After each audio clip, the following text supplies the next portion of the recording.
we got Viv, who's Falcon Heavy. Hey. Great. All right, Omar, do you want to introduce our guest? Please welcome the inventor of the car fart, Elon Musk. Thank you. Thank you.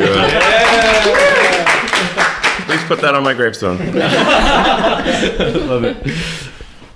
So, yeah, it's kind of crazy that we're actually all here. And thank you so much for doing this. You're welcome. We're all Tesla customers, fans, and it's really good that it's finally happening. And I remember that I was looking at your Wikipedia tweet. There's like this bizarre fictionalized version of reality. Yeah. And I replied to him, like, why don't you come on a podcast and like tell your fictionalized version of reality? Sure, exactly. Until my fictionalized version. And you replied, okay, sure. And I was kind of like taken by surprise by that. And, you know, the way you engage and listen to your customers online, it's like, I've never seen anything like that from, you know, a CEO of a public company or Sure. any executive. So can you tell us a little bit where that came from, why you communicate directly instead of like having this PR strategy that most companies have? Sure. Well, I mean, it started out, I actually had one of the very first Twitter accounts, like when it was like less than 10,000 people. And then everyone was tweeting at me like what kind of latte they had at Starbucks. And I'm like, well, this seems like the silliest thing ever. So I deleted my Twitter account, and then someone else took it over and started tweeting in my name. Yeah. And then a couple of friends of mine, Willie and Jason Calacanis, they both said, hey, you should really use Twitter to get your message out, and also somebody's tweeting in your name and they're saying crazy things. So I was like, I'll say crazy things in my name. Did you have to pay them? No, they I'm not sure who it was, but it was for some reason I don't know. I got my account back. Great. And then I was just I don't know. To some degree, it's like just sort of I just started tweeting for fun, really. And my early tweets were quite crazy. As I was trying to explain, like it has the arc of insanity is short, in that it's not very steep because it started off insane, and so if it's still insane, it's it hasn't changed that much.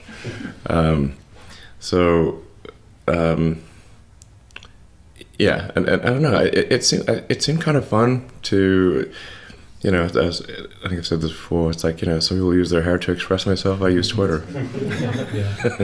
I love that.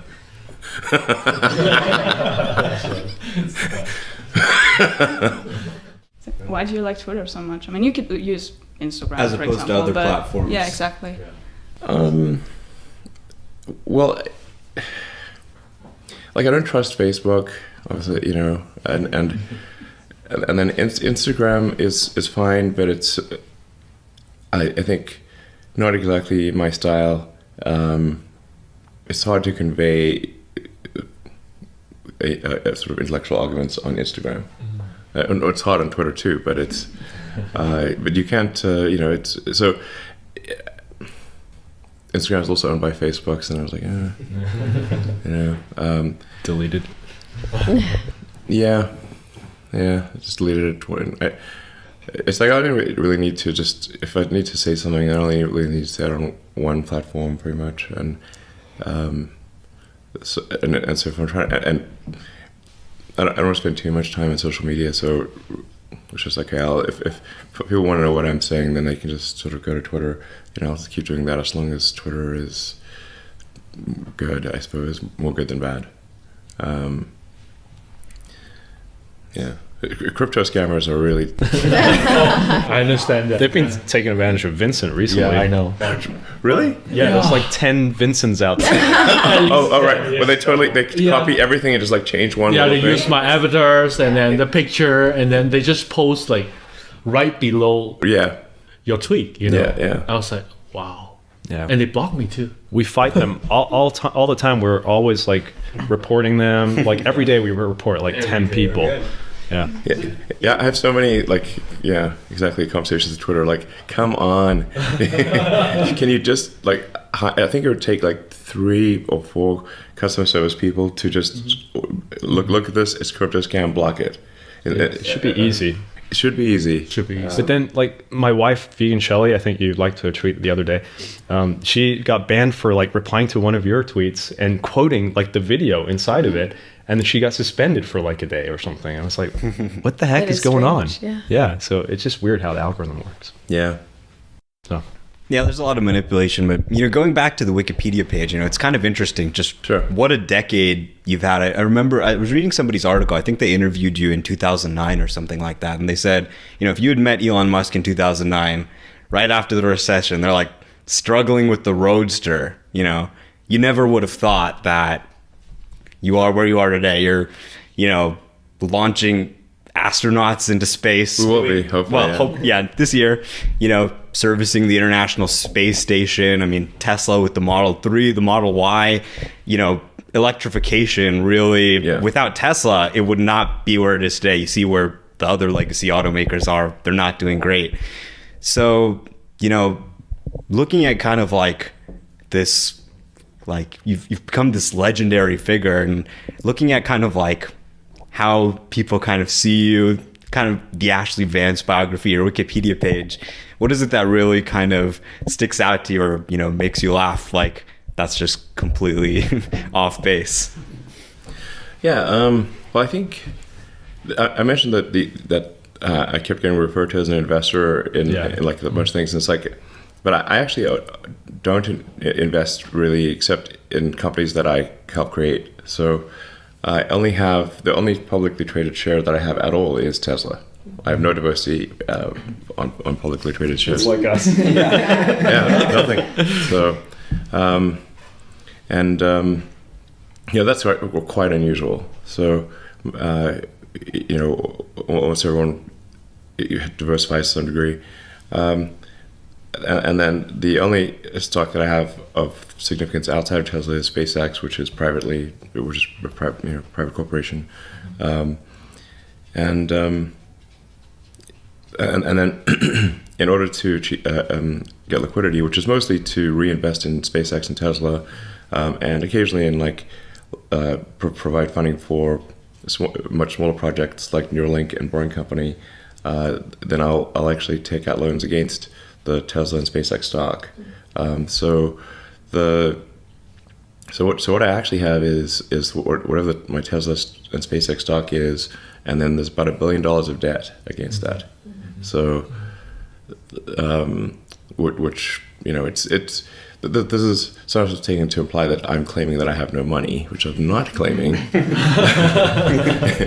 it's something to make it clear that you'll see some number, some big number in Forbes or something. People will think I have the Tesla and SpaceX stock and I have the cash, and I'm being somehow I'm just sitting on the cash and doing nothing with it, and hoarding resources. I'm like, no, it's the only alternative would be to say, okay, let's give the stock to the government or something, and then the government would be running things, and the government just is not good at running things. That's the main thing. I think there's like a fundamental sort of question of consumption versus capital allocation. This is probably gonna get me into trouble, but the paradigm of say communism versus capitalism, I think, is fundamentally sort of orthogonal to the reality of actual economics in some ways. So what you actually care about is the responsiveness of the feedback loops to the maximizing the happiness of the population. And if more resources are controlled by entities that have poor response in their feedback loops, so if it's like a monopoly corporation or a small oligopoly, or in the limit, I would say a monopolistic corporation in the limit is the government. So, this is not to say people who work at the government are bad. If those same people are taken and put in a better sort of operating system situation, the outcome will be much better. So it's really just what is the responsiveness of the organization to maximizing the happiness of the people, and so you want to have a competitive situation where it's truly competitive, where companies aren't gaming the system, and and then where the rules are set correctly, and then you need to be on the alert for regulatory capture, where the referees are in fact captured by the players, which is and the players should not control the referees, essentially, which can happen.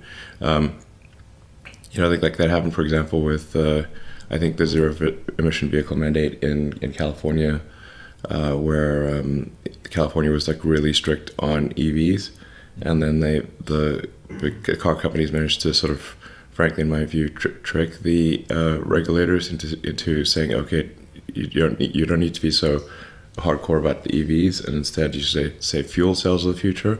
But fuel cells are, of course, many years away, so forever.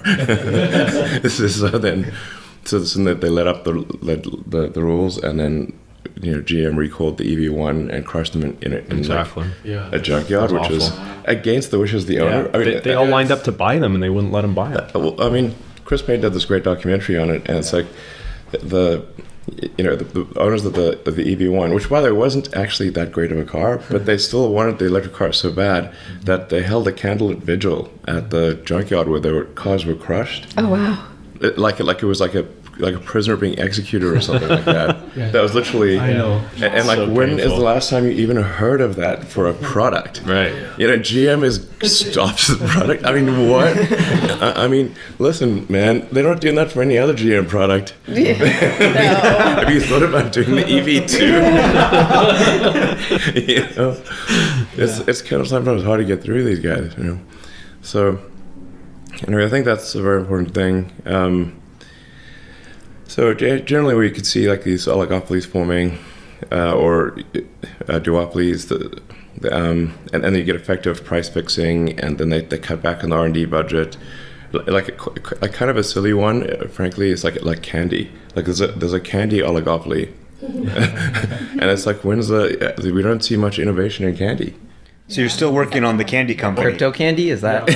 Boring candy. Boring candy. It wasn't. It was going to be boring candy. I haven't seen a candy yet that's good enough to send out, but and it's but I think it's there's like 3 companies or something that control all the candy in the world, pretty much. It's crazy. And dog food. Yeah, somebody constructed like this. It's this crazy conglomerate, and it's like dog food and baby food and candy, and it's like all. Other brands. A rendering. Yeah, Hundreds of brands. yeah. You think you're buying from different companies, but it all funnels up to like 3 companies or something like that. Don't send the rendering food to the candy company. Yeah. Yeah, big candy.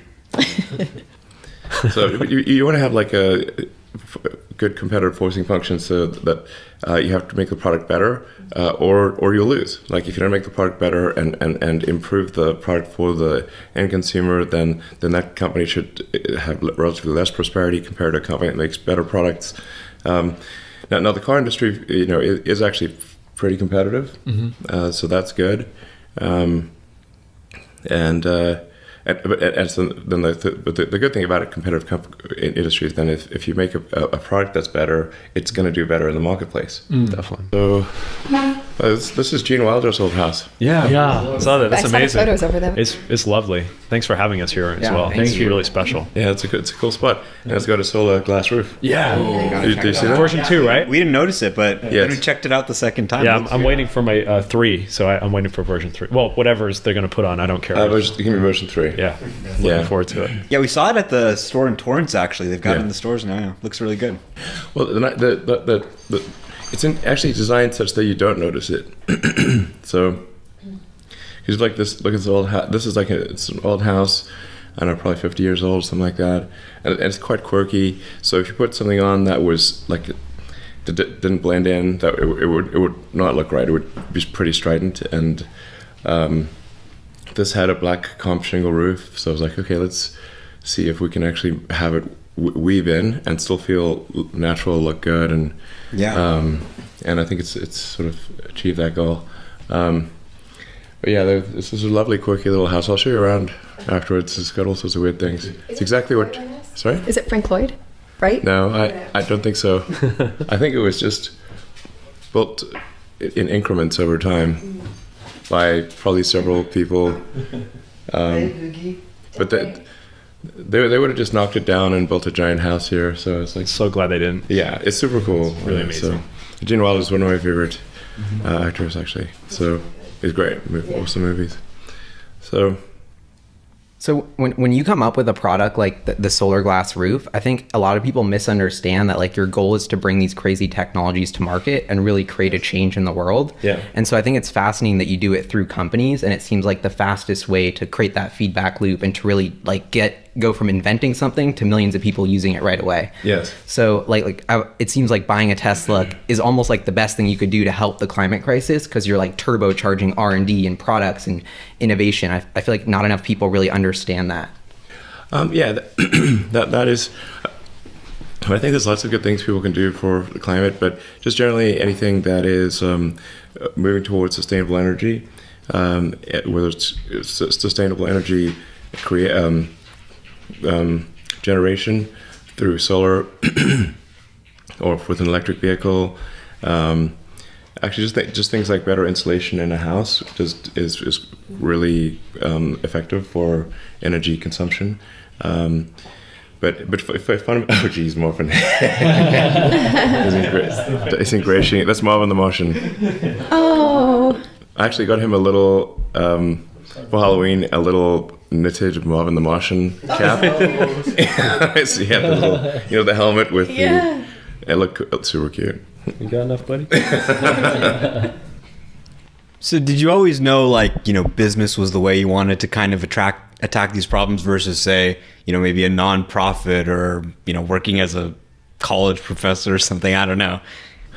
Well, when I was in high school, I thought I'd most likely be doing physics at a particle accelerator. So that's what I was. Physics and computers. I mean, I got distinctions in two areas, in physics and computer science, and those were, some of my two best subjects. And then I thought, okay, well, I want to figure out what's the nature of the universe, and so go try to working with people, banging particles together, see what happens, and then it sort of things went along, and the superconducting super collider got canceled in the U.S., and that actually was like, whoa, what if I am working at a collider? It's been all these years, and then the government just cancels it. Wow. And then was like, I'm not going to do that. So it's like, so well, we roll back a little.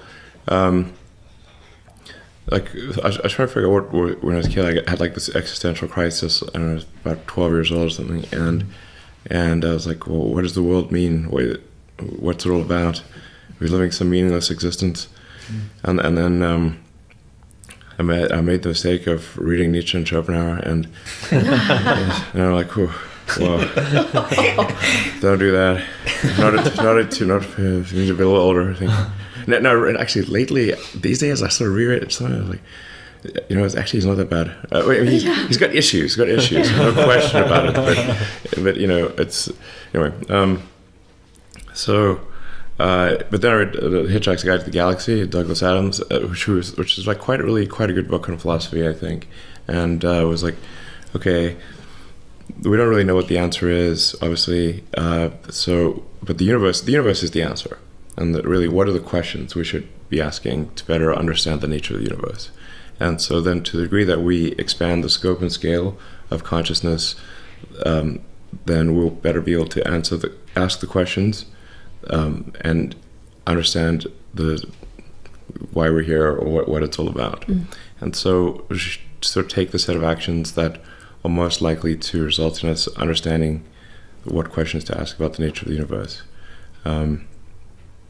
So therefore we must propagate human civilization on Earth as far into the future as possible, and become a multi-planet species to, again, extend the scope and scale of consciousness and increase the probable lifespan of consciousness, which is going to be, I think, probably a lot of machine consciousness as well in the future. And that's the best we can do, basically, and yeah, that's the best we can do. So and thinking about the various problems that we're facing, or what would most likely change the future. When they were in college, there were sort of 5 things that I thought would be. I thought these were actually these. I would not regard this as a profound insight, but rather an obvious one. The internet would fundamentally change humanity, because it's like humanity would become more of a superorganism, because the internet is like a nervous system. Now suddenly any part of the human organisms anywhere would have access to all the information. Amazing. Instantly. Neuralink. Hey, well, I can imagine if you didn't have a nervous system, you wouldn't know what's going on. Your fingers wouldn't know what's going on. Or your toes wouldn't know what's going on. You'd have to do it by diffusion. Oh gosh. And and the way information used to work was really by diffusion. One human would have to call another human, or actually go write there. them. Yes, like if it was a letter, you would have to write a letter. You'd have to hand that letter to another human. That would be carried through a bunch of things. Find another person would give it to you. Inefficient. Extremely slow diffusion. And if you wanted access to books, if you did not have a library, you don't have it. That's it. Right. So now you have access to all the books instantly, and if you can be in a remote, like, mountaintop jungle location or something, and have access to all of humanity's information if you've got a link to the internet. This is a fundamental, profound change. So that's one thing. I was on the internet early because of in the physics community that was pretty normal, although his interface was almost entirely text and hard to use. But then another one would be obviously making life multiplanetary, making consciousness multiplanetary, changing human genetics, which obviously I'm not doing, by the way. There's a thorny subject, but it is being done with CRISPR and others. It will become normal to I think, to change the human genome. It will become normal. Like, what's the opportunity? Like, why is that something that's inevitable? Or, well, I think for sure, as far as say getting rid of diseases or propensity to various diseases, then that's gonna be like the first thing that you'd want to edit out. So it's like if you've got like a situation where you're definitely going to die of some kind of cancer at age 55, I prefer to have that edited out. Yeah, definitely. So I think it's just edit that out. There's the Gattaca sort of extreme thing where it's not really edited out, but it's like it's edited in for various enhancements and that kind of thing, which probably will come too. But I'm not saying arguing for or against it. I'm just saying this. More likely to come than not down the road. Yeah. So then AI, really major one. So these are all big motivational factors, to keep our consciousness going. Oh, and it's sustainable. Yes. Yeah. So sustainable energy. So sustainable energy actually was something that I thought was important before the environmental implications became as obvious as they are. Simply because if you mine and burn hydrocarbons, then you're going to run out of them. Because it's not like mining sort of say metals, for example. If we recycle steel and aluminum, and because that's just it's not a change of energy state. Whereas if you take fossil fuels, you're taking some from a high energy state, converting it to a low energy state like CO2, which is extremely stable. So whereas we will never run out of metals, not a problem. We will run out of mined hydrocarbons. And then necessarily, if we've got billions, ultimately trillions of tons of hydrocarbons that were buried deep underground in solid, liquid, or gas form, whatever, but they're deep underground. You sort of move them from deep underground to the oceans and atmosphere, you will have a change in the chemistry of the surface, obviously. And then there's just a certain probability associated with, well, how bad will that be? And the range of possibilities goes from mildly bad to extremely bad. But then why would you run that experiment? That seems like the craziest experiment ever. especially since we have to go to sustainable energy anyway. Why would you run that experiment? It's just the maddest thing I've ever heard. I'm not saying there shouldn't be some use of hydrocarbons on Earth, but there just should be the correct price placed on CO2 production. And the obvious thing to do is have a carbon tax. It's a no-brainer. I don't know, 90+% of economists would say this, and I think of physicists, and it's just the market system works well if you've got the right price on things. It's very, very simple. And if you've got a price of zero, effectively, or very low, then it's, people will behave accordingly. So it's just, that's the thing that needs to get done. I think it will get done. And then if over time, as you raise the price on carbon, you can actually, I think, encourage sequestration technologies over time. And there'll be a lot of innovation in that regard. And that's the right way to do it. So you had these realizations about, areas of big value, and you went and started Zip2. You sold it, got 20 million cash. You were the largest shareholder of PayPal at the time. eBay acquired it. I think you got 160 million or something like that.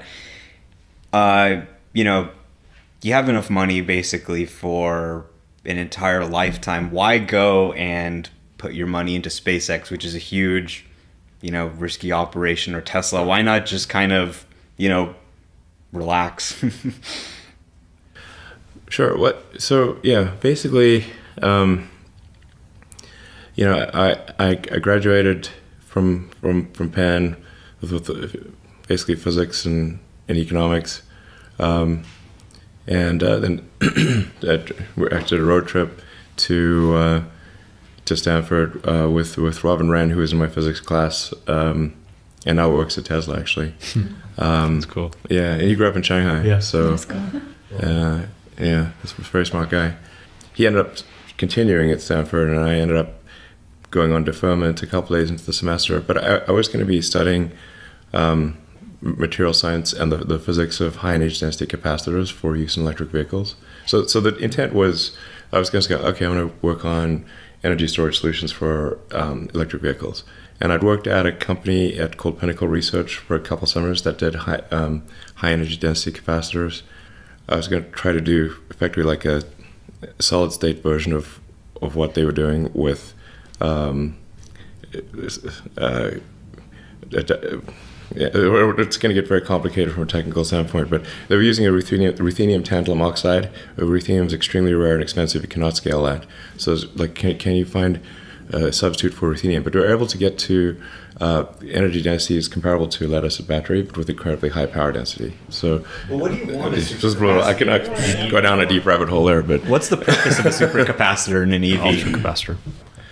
No, I think with the advent of high-energy lithium-ion batteries, a capacitor is not the right path. What was your thinking back then, though, that made you think it could be useful for EVs? I want to use advanced chip-making equipment to make capacitors that were precise at a molecular level. So at the, just a level of precision that was sort of unheard of in capacitors. Like capacitors, energy is a function of its area and a separation distance. So if you can have very tiny separation distance, and you can inhibit quantum tunneling.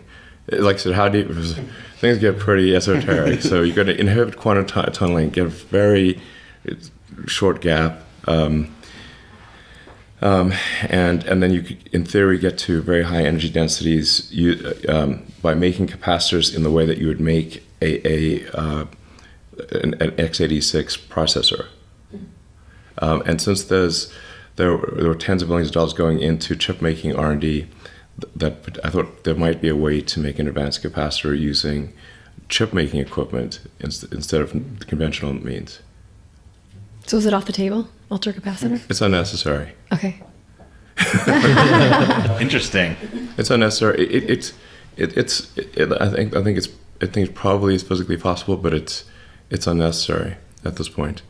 I mean, I know a lot of people were talking about Maxwell, and they had been working on some stuff with capacitors. The funny thing is that when I was doing my internships at this advanced capacitor company called Pinnacle Research, which was in Las Gatas, we talked a lot about Maxwell.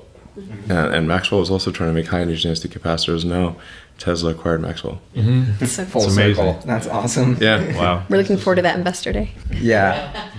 it's kind of a big deal. That's great. Great to know.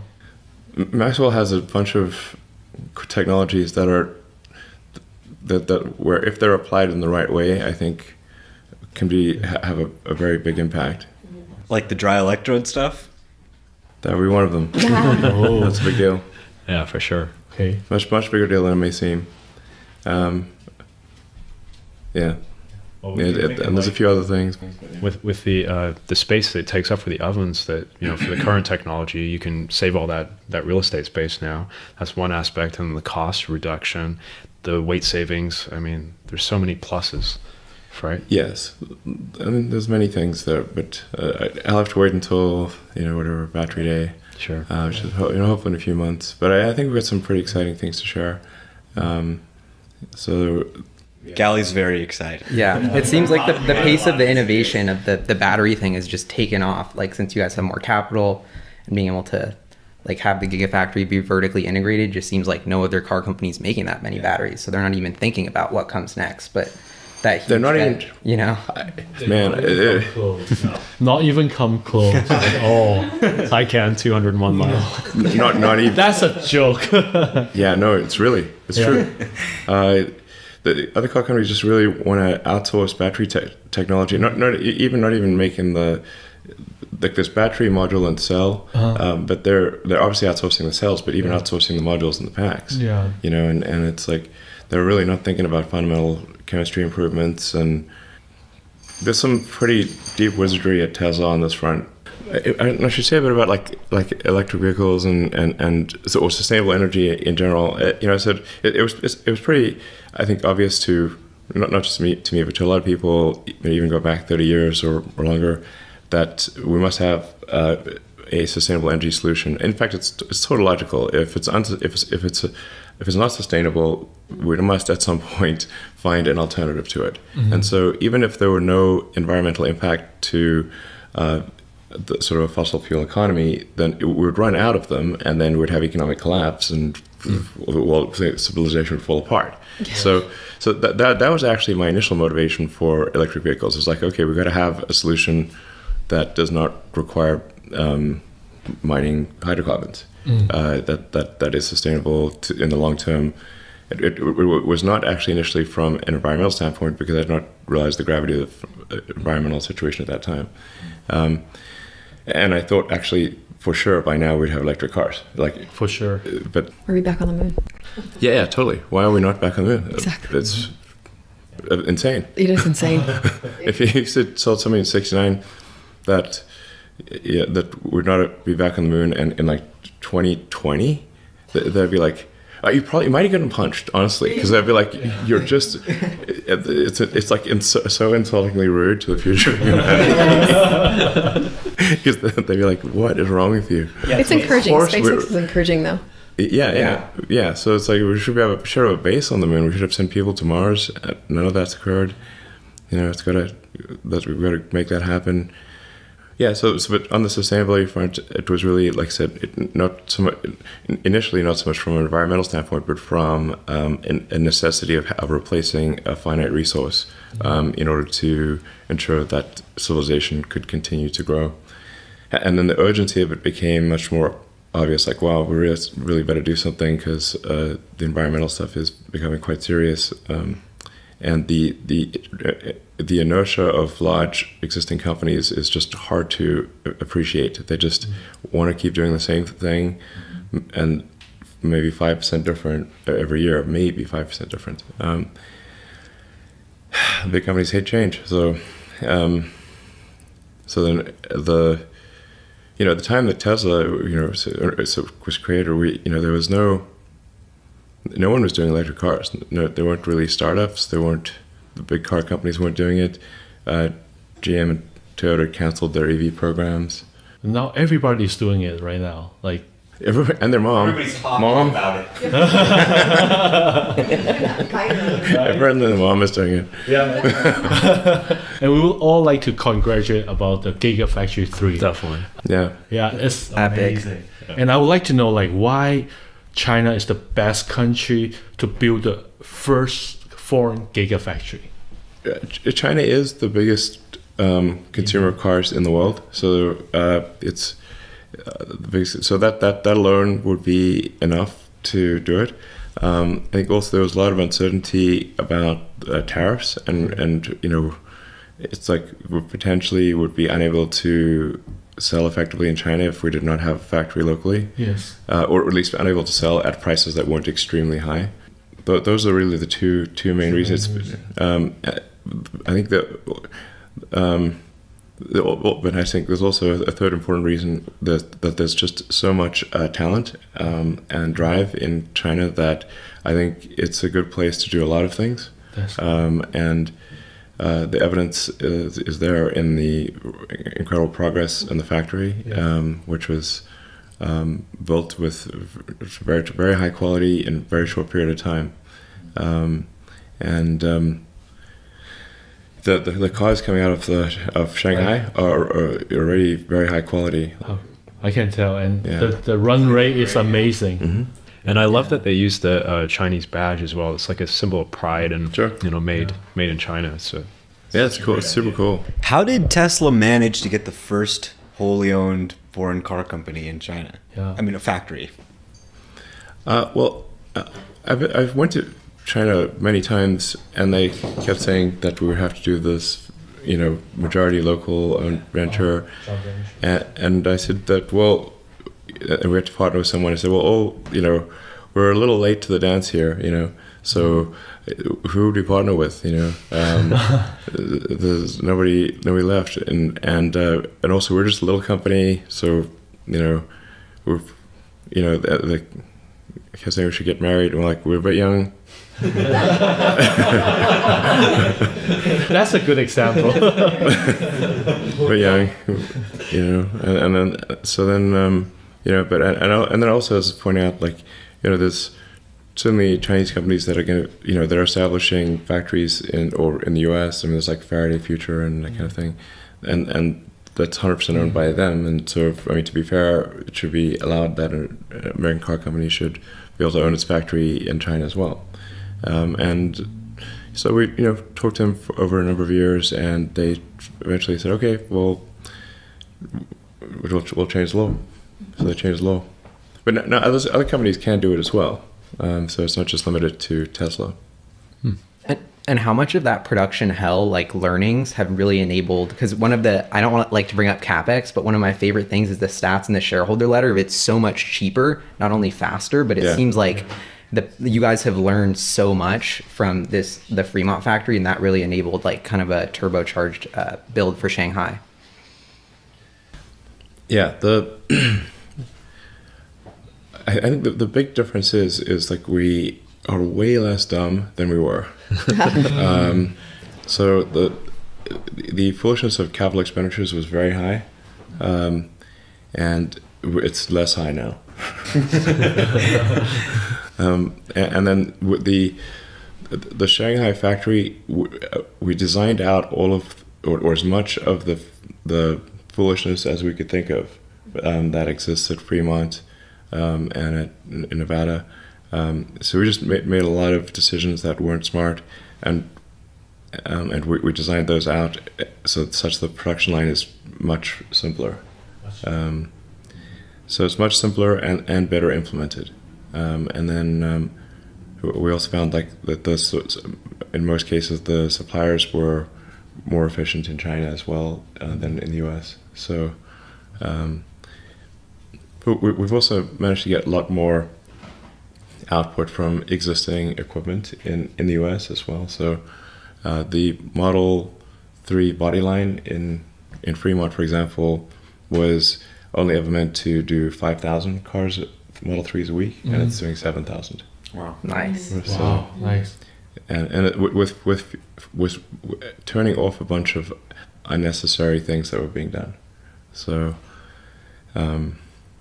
it I mean, there was a lot of foolish things that we were doing. So, and we changed some of the designs and made it easier to. It's like hundreds of little things to make it easier to build, and so being able to get 40% more output off the same line obviously makes a big difference, and while reducing the cost, the marginal cost of production, and I think improving the quality of the car.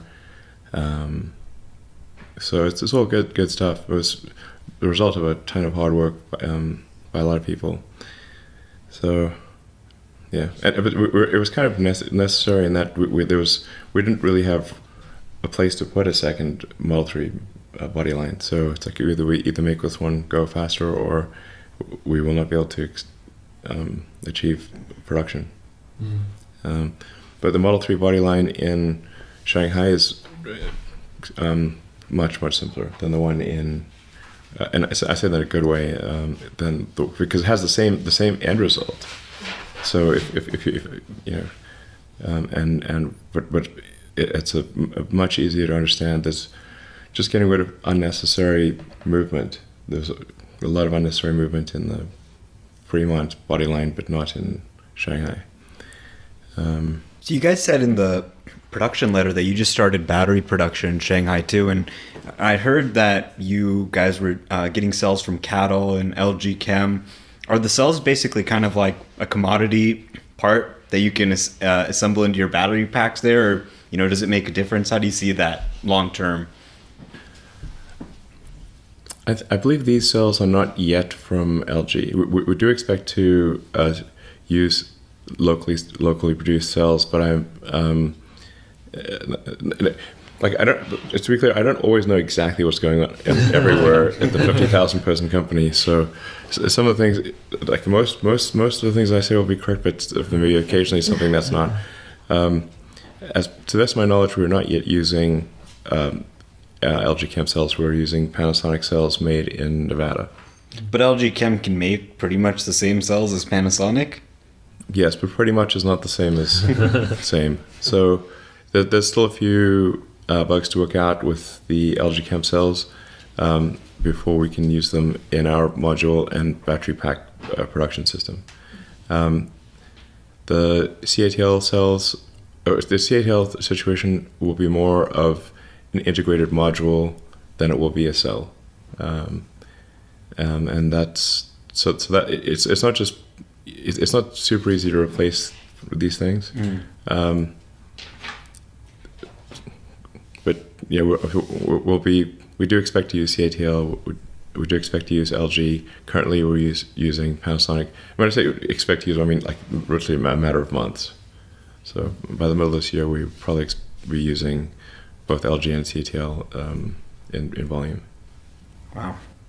So we were talking about a lot of Tesla stuff, but we kind of wanted to ask you about your personal history, because you were saying how there's some misconceptions you would like to make straight. And Ashley Vance wrote a book about you. I just read May's lovely book, and it was really wonderful. I loved it and learned a little bit more history about your family and you. But what are some of the misconceptions that you would like to correct? Most of this is just ended up being kind of water under the bridge that people didn't notice that much. I mean, there's this sort of some stories in there where it sounds like I fired people all of a sudden and arbitrarily, which was not the case. It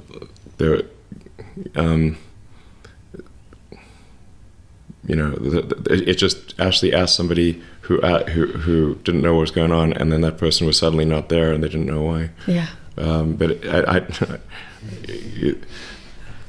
definitely do not fire talented people, unless there's no option. So yeah. And so not without warning or. Well, I keep hearing you say "we." Like, it sounds like you're always thinking of everybody. I see you as a very selfless person in your endeavors. Thanks. Yeah. I mean, seriously. I mean, yeah. It's like from the age of 12, it sounds like you've been thinking about how to help humanity. Yeah. I mean, I'm not trying to be sort of like some, the sort of savior or something like that, But it's really just that if it just seems like I don't know, seems like the obvious thing to do. I can't, like, I'm not sure why you do anything else. We want to maximize happiness of the population and propagate into the future as far as possible and understand the nature of reality. And from that, I think everything else follows. I saw you on Twitter, like talking about how, like, people are having this rumor that you've been wealthy your whole life, and that would be like the only reason you became successful. And you've debunked that. And can you like share more about your upbringing and what led you to going to North America when you? Sure. I was in South Africa, and it seemed like wherever there was, like, a lot of the advanced technology in the world was being produced in America, and Silicon Valley especially. So I wanted to be where I could sort of have an impact on technology. So that's or be involved in the creation of new technology. So that's what prompted me to go to at first Canada, because I could get citizenship in Canada through my mom, and then ultimately to the US. But yeah, I just left South Africa when I was 17 and landed in Montreal. I had like, I don't know, about $2,000 Canadian. Yeah, so I started staying in a youth hostel for a few days, and then there was this, you could buy a ticket to go across the country for $100 and stop along the way. And so I bought that and just took a Greyhound across Canada.